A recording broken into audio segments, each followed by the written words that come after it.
Okay. Let us see the next is what आपला practice set 5.2 complete झाले. Next काय आहे बघा, properties of rectangle, rhombus and square. आता आपल्याला रेक्टँगल, रोम्बस आणि स्क्वेअरच्या प्रॉपर्टीज बघायच्या आहेत. त्याच्यातलं आपण पहिलं थेरम बघतोय, that is the diagonals of a rectangle are congruent. Diagonals जे रेक्टँगलचे जे डायगोनल्स असतात ते कॉन्ग्रुएंट असतात, हे आपल्याला शो करायचं आहे. मग एक आपला rectangle is a given part आणि त्याचे डायगोनल्स जे आहेत ते आपल्याला काय करायचं आहे, congruent. Suppose ABCD is a rectangle, मग काय आहे आपल्याला AC आणि BD हे कॉन्ग्रुएंट दाखवायचे. आता कॉन्ग्रुएंट दाखवायच्यात म्हटलं काय आहे, तर डायगोनल्समुळे त्याच्यामध्ये ट्रायंगल झालेले आहेत. आता खरं तर डायगोनल्समुळे आपल्याला 4 ट्रायंगल झालेले आहेत. आपण आता इथे असे समोरच असे घेणार नाही आहे, छोटे छोटे ट्रायंगल ते घेणार नाही. तर आपल्याला डायगोनल कॉन्ग्रुएंट दाखवायचं आहे. त्याच्यामुळे ही कंप्लीट डायगोनल एका ट्रायंगलमध्ये आणि दुसरी कंप्लीट डायगोनल दुसऱ्या ट्रायंगलमध्ये यायला पाहिजे, की जेणेकरून आपण ते दोन्ही ट्रायंगल कॉन्ग्रुएंट दाखवले की आपल्याला काय मिळणार आहे, CSCTवरनं आपल्याला ते दोन्ही डायगोनल्स कॉन्ग्रुएंट दाखवता येणार आहे. मग आपण कोणता कंप्लीट ट्रायंगल घेऊयात. मग आता AC हा कंप्लीट असलेला बघा ABC दिसतोय आणि BD हा कंप्लीट असलेला म्हणजे BCD किंवा DCB असं दिसतं, बरोबर आहे. मग हे दोन आपण घेणार आहोत आणि त्यांच्यामध्ये कॉन्ग्रुएन्सी आणायचा प्रयत्न करू. मग आता हे दोन घेतल्यानंतर पहा, इथे आपल्याला हा एक आणि आपल्याला हा एक असा दाखवायचा, किंवा आपण उलट्या साईडने सुद्धा घेऊ शकतो. पण आता आपल्याला इथे आपण इकडच्या बाजूने घेतलेलं आहे. तर आता इथे आपल्याला कोणकोणत्या काय काय मिळतात हे कन्सेप्ट बघा. हा जो कंप्लीट अँगल आहे आणि तसा हा इकडचा कंप्लीट ट्रायंगल. आपण समजा म्हटलं AB is congruent to DC, बरोबर आहे. रेक्टँगलच्या अपोजिट साईड्स काय असतात, कॉन्ग्रुएंट असतात इच अदर. BC ही त्यांच्यामध्ये कॉमन साईड आली, दोघांमध्ये ABC मध्ये पण आहे आणि DCB मध्ये पण आहे. आणि त्याचप्रमाणे दोन्ही पण काय आहेत आपल्याला 90 डिग्रीचे हे दिसत आहे.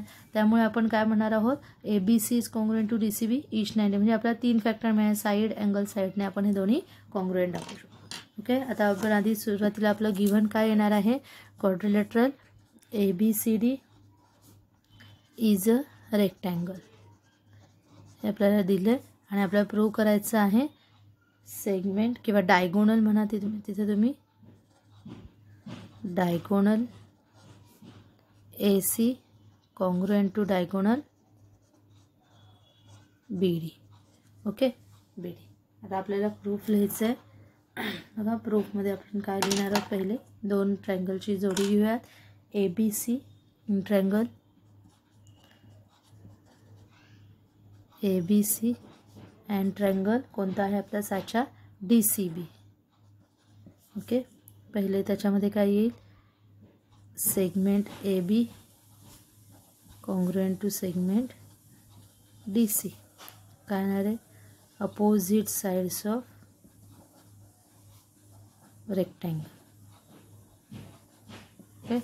दुसरं काय आहे, angle ABC congruent to angle DCB each 90 degree. Okay. आणि काय आहे आपली कॉमन साईड, सेगमेंट BC. बघा segment BC congruent to segment BC, there is the common side. therefore we can say आपल्या साच्यातला हा शेवटचा पॉईंट, जे आपण ट्रायंगल्सबद्दल बोलतोय त्या दोघांमध्ये आपण कॉन्ग्रुएन्सी दाखवणार आहोत. ABC तिथे आता ट्रायंगलचं साईन यायला पाहिजे. DCB काय असणार आहे, साईड अँगल साईड म्हणजेच काय, SAS बाय SAS टेस्ट. बघा इथे अशा प्रकारे आपल्याला हे सोडवायचं होतं. ओके. आता आपल्याला जर राहिले काय, आपल्याला हे डायगोनल दाखवायचे. डायगोनल म्हणजे AC इथे काय झाले त्यांची सेगमेंट. आधी सेगमेंटच्या फॉर्ममध्ये आपण लिहून घेऊयात. Segment AC congruent to segment BD काय म्हणणार आहे, by CSCT corresponding sides of congruent triangles. Okay. That is segment AC आणि BD ह्या रेक्टँगलच्या काय आहेत, दोन्ही डायगोनल्स आहेत. therefore we can say diagonal AC congruent to diagonal BD. Okay. जसे आपल्याला हे प्रूव्ह करायचं होतं. पाहिजे तर तुम्ही आता स्क्रीनशॉट घ्या आणि पॉज करून नंतर ते लिहून घ्यायचे. आता आपण सेकंड थेरम बघूया. That is the theorem what, diagonal of A square. आता ही रेक्टँगलची प्रॉपर्टी झाली वरची. आपल्याला रेक्टँगल दिलेला होता आणि त्याच्यावर आपण त्याचे डायगोनल्स कॉन्ग्रुएंट दाखवलेले आहेत. दुसरी प्रॉपर्टी आहे स्क्वेअरची. Diagonals of a squares are also congruent. आता स्क्वेअरचे पण खरं तर हे अतिशय सिम्पल आहे. जसं स्क्वेअरमध्ये आहे तसंच रेक्टँगलमध्ये जसं होतं तसंच स्क्वेअरमध्ये सगळ्या प्रॉपर्टी आपल्याला दिसून येतात. फक्त काय आहे, रेक्टँगलमध्ये ऑल साईड्स कॉन्ग्रुएंट नसतात, फक्त अपोजिट साईड्स कॉन्ग्रुएंट असतात. आणि स्क्वेअरमध्ये काय, ऑल साईड्स कॉन्ग्रुएंट. म्हणजे इथे आपण जे काय आहे ते ह्याप्रमाणेच आपल्याला लिहायचं. हे आता तुम्ही लिहू शकता. इथे नावं पण आपण तीच ठेवू शकतो पाहिजे असेल तर. काय येणार आहे, इथे पण आपल्याला हा कम्प्लीट ट्रायंगल घ्यायचा आहे. कोणता आहे तो, ABC आणि DCB. त्याच्यामध्ये पण बघा समोरच्या 2 साईड्स आहेतच, सगळ्याच कॉन्ग्रुएंट असतात, म्हणजे समोरच्या पण आहेतच. BCला कॉन्ग्रुएंट होईल. आणि काय आहे आपल्याला त्याप्रमाणे हा अँगल 90, हा पण 90. म्हणजे सेम स्टेटमेंट्स आपल्याला इथे सगळे येतील आणि त्याप्रमाणे तुम्हाला ते सोडवायचं आहे. ओके, मी आता हे तुम्हाला रिव्हिजन म्हणून हे ठेवलेलं आहे. ओके, आता आपण बघूयात नेक्स्ट थेरम. आता जे आहे रोम्बस, स्क्वेअरचं झालं, रेक्टँगलचं झालं आपल्याला प्रॉपर्टी. आता रोम्बसची एक प्रॉपर्टी आपण बघूया. दॅट इज द रोम्बसचं बघा, diagonals of a rhombus are perpendicular bisector of each other. रोम्बसचे जे डायगोनल्स असतात, आता इथं आपण एक रोम्बस ड्रॉ करून घेतला. तर रोम्बसच्या काय आपल्याला माहिती आहे, स्क्वेअर आणि रोम्बसमध्ये बघा एक आहे common point, that is the all sides are congruent to each other. स्क्वेअरमध्ये पण ऑल साईड्स कॉन्ग्रुएंट, रोम्बसमध्ये. मग स्क्वेअरमध्ये all angles are also congruent to each other, ते आपल्याला रोम्बसमध्ये दिसत नाही. पण इथे जर त्याच्या जी दुसरी एक प्रॉपर्टी त्याची शिकायची आहे, त्याचे जे डायगोनल्स आहेत ते परपेंडिक्युलर, त्यांचे डायगोनल्स परपेंडिक्युलर बायसेक्टर असतात, हे आपल्याला शो करायचं आहे. ओके, मग ते परपेंडिक्युलर बायसेक्टर असतात हे शो करण्यासाठी आधी आपण दाखवायचं नाही आहे. ओके, हे मी चुकून हे आपल्याला शो करायचं आहे. ओके, शो करायचं आहे. मग आपण आता एक रोम्बस काढून घेतलेला आहे, त्याच्या चारही साईड्स आपल्याला माहिती आहेत कॉन्ग्रुएंट टू इच अदर आहे. आता आपल्याला इथे काय करायचं आहे बघा, तर आपण इथे डायगोनल्स कॉन्ग्रुएंट आपल्याला जे दाखवायचे आहेत रोम्बसमध्ये, त्यासाठी आपण काय करून घेणार आहोत, त्याच्या साईड्स तर कॉन्ग्रुएंट आहेतच. इथे पण आपल्याला ट्रायंगल चॉईस करून घ्यावं लागेल. ट्रायंगल घेत असताना काय म्हणू शकतो आपण, आता हे जे आहे EF आणि EH हे काय आहेत, एकमेकांना साईड्स कॉन्ग्रुएंट आहेत आणि त्यामुळे त्यांचं आपण म्हणू शकतो त्यांचं मेजरमेंट पण सेम आहे. त्याच्यामुळे आपल्याला इथे अशी प्रॉपर्टी यूज करायची आहे की आपण म्हणणार आहोत की EF is congruent to EF is equal to EH किंवा GF is equal to GH. म्हणजे E आणि G जे आहेत ते पॉईंट्स कसे आहेत, F आणि H पासून इक्विडिस्टन्सवर आहे. Equidistance from the end points F and H. Okay, FHचे जे सेगमेंटचे F आणि H हे काय आहेत, एंड पॉईंट्स आहेत, त्यांच्यापासून ते इक्विडिस्टन्सला आहे. आणि जेव्हा हे अशा प्रकारे इक्विडिस्टन्सला असतात तेव्हा आपल्याला काय माहिती आहे की ते काय आहे, परपेंडिक्युलर बायसेक्टर थेरमनुसार ती EH EG ही काय आहे, FHला परपेंडिक्युलर असणार आहे. अशा प्रकारे आपल्याला प्रूव्ह करायचं आहे. मग आपण आधी लिहूयात, त्याचं गिव्हन लिहून घेऊयात काय येईल. थोडंसं आपल्याला थेरॉटिकलच, आपल्याला इथं काही ट्रायंगल वगैरे घेणार नाही आहेत, इथं आपल्याला थेरॉटिकलच ते जरा प्रूव्ह करायचं आहे. काय आहे पहिलं, quadrilateral EFGH is a rhombus. आता आपल्याला लिहायचं आहे टू प्रूव्हमध्ये काय येईल बघा. टू प्रूव्हमध्ये लिहिणार आहोत आपण. पहिले लिहायचं आपल्याला diagonal EG is the perpendicular bisector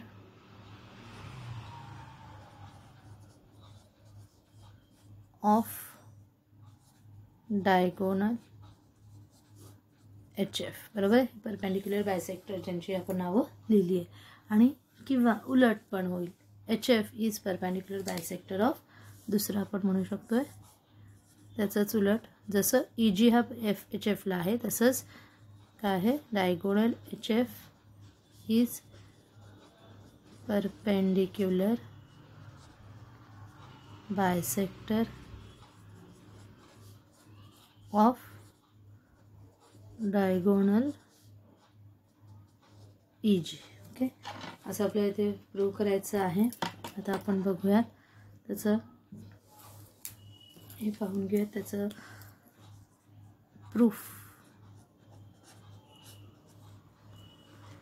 बघा, आता प्रूफ पाहताना आपण काय आहे, थोडंसं आपल्या स्टेटमेंटमध्येच हे जास्तीत जास्त लिहायचं आहे. आपल्याला आधी दिलेलं काय आहे, quadrilateral EFGH is a rhombus given. बरोबर आहे, पहिलं येईल EFGH is a rhombus. Therefore EF is equal to EH and अजून एक काय येईल, अँड दुसरं काय आहे, EF is equal to EH आणि काय आहे, GF is equal to GH. GF is equal to GH. काय रिझन येईल दोघांना पण, sides of rhombus are equal. Okay, हे आपल्याला त्याचं रिझन येईल. आता ह्या दोन्ही पण इक्वल आहेत, म्हणजे त्याचा अर्थ आपण इथे थेरॉटिकली कसं लिहू शकतोय, therefore we can say points E and, बघा points E and G. Okay, points E and G, sorry points E. Okay, point E and G are the equidistant from the end points,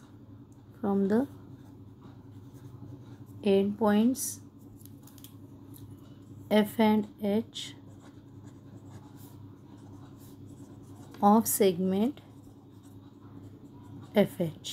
okay, असं आपण इथं वर्डमध्ये लिहू शकतो आहे की जे EF is equal to EH म्हणजेच काय आहे, किंवा GF is equal to GH हे आपण अशा प्रकारे लिहू शकतो. ह्याच्यावरूनच आपल्याला काय लिहिता येईल बघा, तर हे जे आहे या डायग्राममध्ये आपल्याला दिसतंय की E आणि G हे काय आहे, आपण परपेंडिक्युलर बायसेक्टर थेरमवरनं असं इथे लिहू शकतो की E आणि G आपण काय म्हटलं, are the equidistance from the end point F and H. म्हणजे E आणि G हे काय असणार आहेत, lie on the perpendicular bisector of FH असं आपण म्हणू शकतो. Therefore point E and G lie on the perpendicular bisector of segment FH. Okay, हे आपण रिझन काय येणार, तर परपेंडिक्युलर बायसेक्टर थेरम. ओके, आता आपल्याला बघा काय येईल पुढचा पॉईंट, की आता आपल्याला E आणि G आपण इक्विडिस्टंट दाखवले, पण ओनली वन पेअर आपण म्हणू शकतो. ह्याला काय आहे, इथे जी passes through the distinct point and every segment has the one and only one perpendicular. म्हणजे आता बघा इथे ही जी आहे E आणि G इक्विडिस्टंट आपण म्हटलेलो आहोत, तर FH ची काय झाली, ती आता परपेंडिक्युलर बायसेक्टर झाली. आणि तसंच एकच लाईन FH मधून जाणारी एकच लाईन असणार आहे की जी त्याला परपेंडिक्युलर बायसेक्टर जाणार आहे. म्हणून आपण इथे वर्डमध्ये काय लिहिणार आहोत बघा, one and only one, one and only one line passes through two distinct points and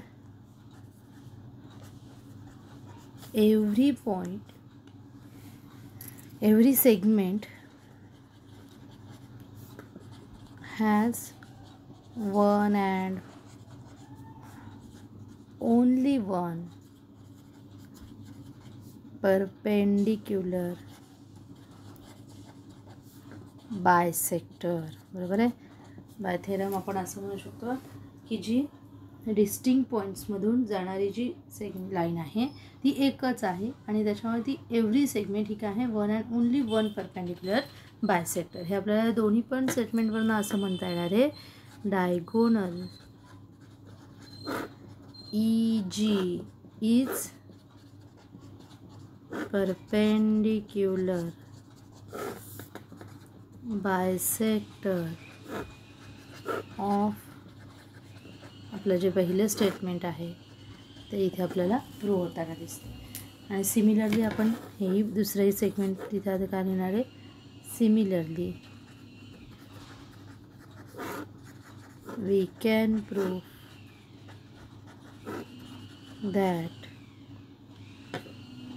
prove that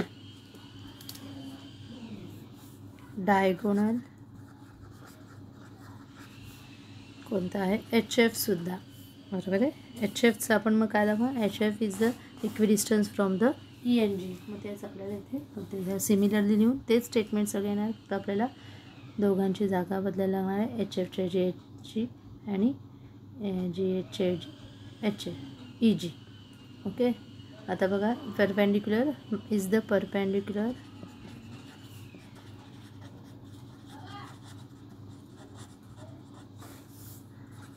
bisector of EG. अशा प्रकारे हे करायचं होतं, लक्षात आलं. इथे हा जास्तीत आपलं थेरॉटिकलनेच आपल्याला त्याला प्रूव्ह केलेलं आहे. ओके. आता तुम्ही बुकमध्ये बघायला गेला तर तुम्हाला ह्याच्यासोबतच आणखीन काही प्रूफ असे दिसतील की write the proofs of the following statement. ते सुद्धा तुम्हाला बघा लिहिता येणार आहे. जर तुम्ही इथे बघितले तर diagonals of the square are perpendicular bisector of each other, diagonals of a rhombus bisect its opposite angle, diagonals of square bisect its opposite angle. हे जे आहे ते थोडेसे आपल्याला वरच्याच प्रॉपर्टी यूज करून त्याच्यामध्ये काय करायचं आहे तेही प्रूव्ह करता आलं पाहिजे. जस्ट आपण त्या प्रॉपर्टीज म्हणून लक्षात ठेवणार आहोत. जसेच आपल्याला जो वरचा भाग आहे तो आपल्याला विचारला जाऊ शकतो. ओके. आता आपण डायरेक्टली जाणार आहोत प्रॅक्टिस सेट 5.3 कडे. 5.3 मधलं आपण पहिलं एक्झाम्पल बघूया. That is the diagonals of rectangle ABCD. Diagonals of rectangle ABCD intersect at point O if AC is equal to 8 cm, then find the angle ACB. आपल्याला दिले बघा डायगोनल ऑफ रेक्टँगल ABCD. ह्याच्यामध्ये O पॉईंटला त्यांचे diagonal intersect होत आहेत आणि AC 8 centimetre दिलेलं आहे. AC हा किती दिलेला आहे, 8 सेंटीमीटर. हा AC कम्प्लीट AC 8 दिला आहे.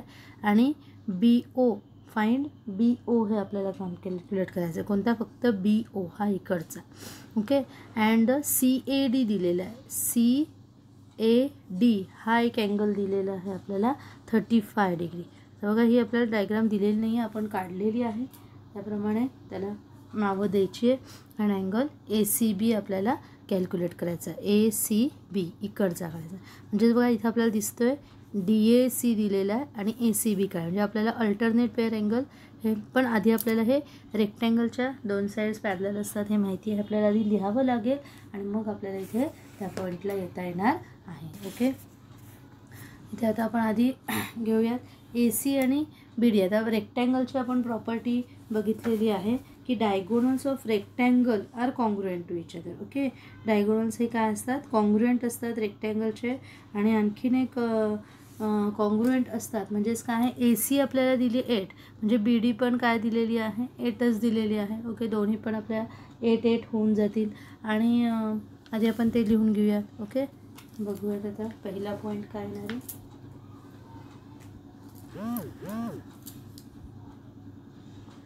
बघा आता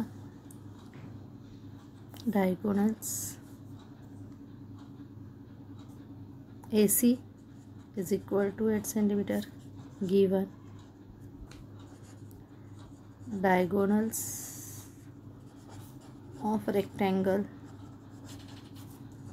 are congruent